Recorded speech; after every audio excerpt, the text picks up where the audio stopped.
Assalamualaikum warahmatullahi wabarakatuh. Selamat siang teman-teman. Kita akan bahas kenapa sih netizen kita itu, khususnya kaum pembenci, menyukai polemik ijazah palsu ini. Dan mereka menganggap bahwa ini adalah jalan-jalan kebenaran bagi kubu Roy Panci dan kawan-kawan untuk mengungkap kebohongan Mulyono gitu. Itu kan pendapat mereka ya. Kenapa sih mereka berpikiran seperti itu? Ternyata kalau kita telaah gitu ya teman-teman, bahwa polemik ini sebagian besar berasal dari ketidakpahaman kubu pembenci terhadap regulasi-regulasi yang berlaku di negara kita. Yang pertama, tentang keputusan KPU atas verifikasi dan penetapan calon yang bersifat final dan mengikat. Ketika KPU sudah menetapkan dan menyatakan telah memverifikasi calon kepala daerah maupun presiden, itu sifatnya mengikat. Kalau sudah mengikat, artinya tidak boleh ada satu orang pun yang menuntut verifikasi ulang terhadap berkas-berkas calon yang sudah dinyatakan terverifikasi.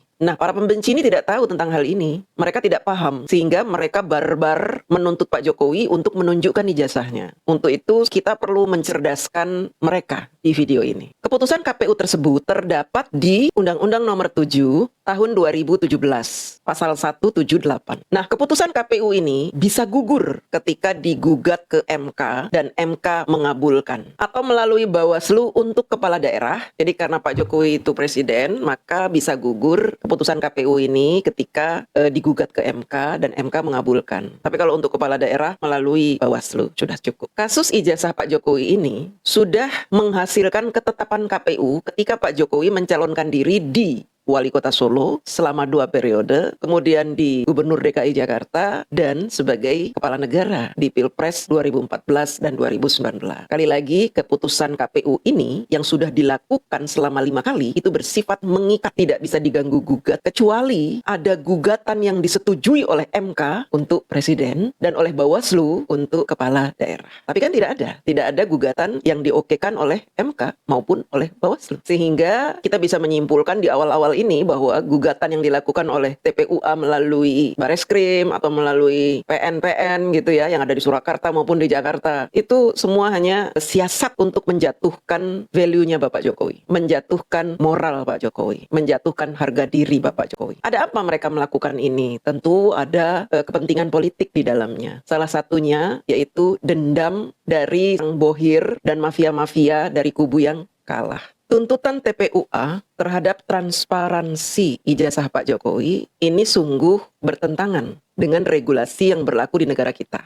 Mereka ini, pengacara-pengacara yang ada di TPUA ini sebenarnya memahami tentang regulasi ini, tapi mereka pura-pura buta tuli. Apa saja sih regulasi yang bertentangan dengan keinginan TPUA ini? Nanti kita akan bahas satu persatu. Namun sebelumnya saya ingin memberikan pemahaman dulu ya. Ketika ada seseorang yang menabrak regulasi, artinya pihak yang berwenang pun berhak untuk menolak tuntutan yang menabrak regulasi tersebut. Makanya jangan heran ketika PN Surakarta menolak tuntutan mereka terhadap keaslian ijazah Pak Jokowi SD, SMP, SMA. Itu ditolak oleh PN. Karena pengadilan negeri itu tidak punya kewenangan untuk melakukan pengadilan terhadap isu ijazah yang sebenarnya sudah ada payung hukumnya, yaitu tadi keputusan KPU. Ada 5 keputusan KPU ketika Pak Jokowi mendaftar sebagai calon wali kota 2 kali, gubernur 1 kali, dan presiden 2 kali. Ada 5.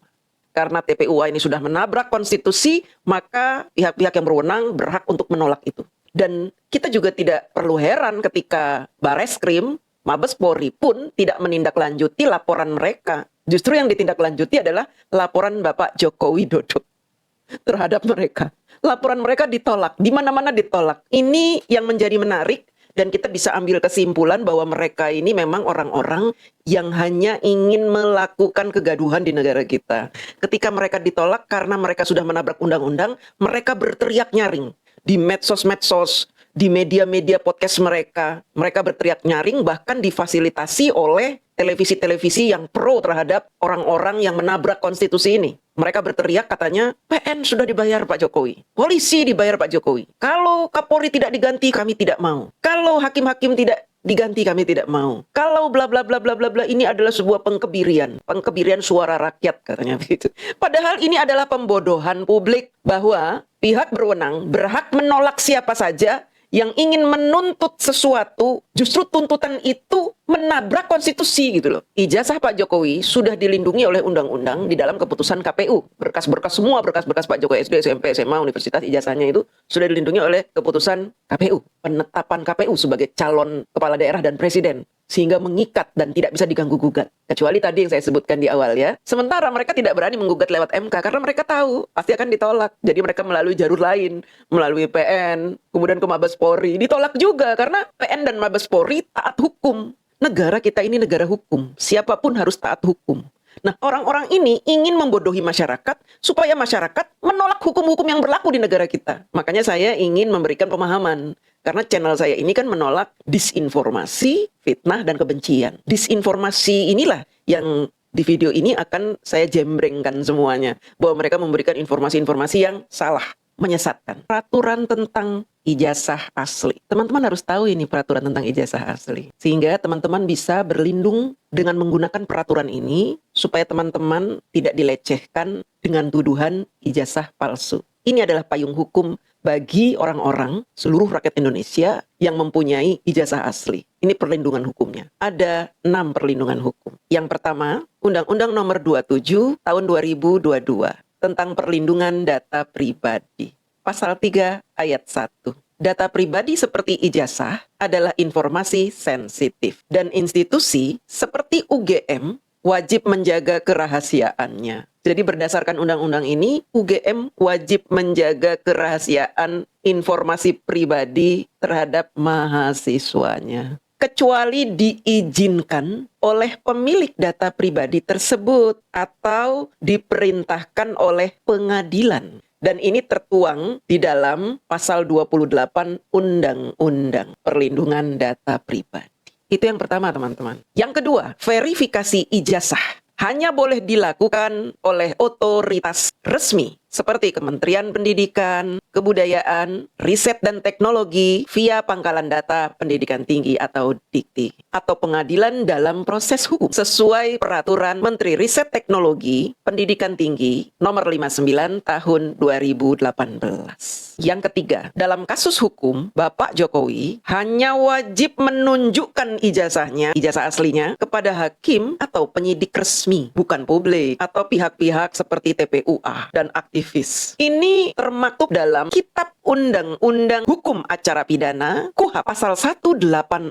tentang alat bukti sah. Teman-teman harus tahu ini ya, supaya teman-teman tidak dibodoh-bodohi oleh orang-orang pintar itu yang membodoh-bodohi kita semua. Mereka sebenarnya paham tentang undang-undang ini, tapi mereka menutup-nutupinya supaya kita bodoh dan percaya omongan bullshit mereka itu. Selanjutnya yang keempat, Bapak Jokowi pernah menjabat sebagai pegawai publik, wali kota, gubernur, presiden. Dan karena beliau sudah terpilih sebagai wali kota, gubernur, dan presiden, sehingga data-data beliau dilindungi oleh keputusan KPU. Kemudian yang kelima, peraturan KPU nomor 1 tahun 2020 tentang perubahan ketiga atas PKPU nomor 3 tahun 2017 tentang pencalonan pemilihan wali kota, gubernur, bupati, pasal 4 ayat 1 huruf C yang mengharuskan calon gubernur, bupati, atau wali kota berpendidikan minimal SMA atau sederajat dengan ijazah diverifikasi oleh KPU. Yang keenam, ini yang terakhir peraturannya terkait ijazah asli ya. Jadi ijazah asli Pak Jokowi, ijazah asli kita semua, ijazah asli pejabat-pejabat gitu yang ada di Indonesia, ini punya payung hukum. Payung hukumnya ini ada 6. Untuk presiden, Undang-Undang Nomor 7 tahun 2017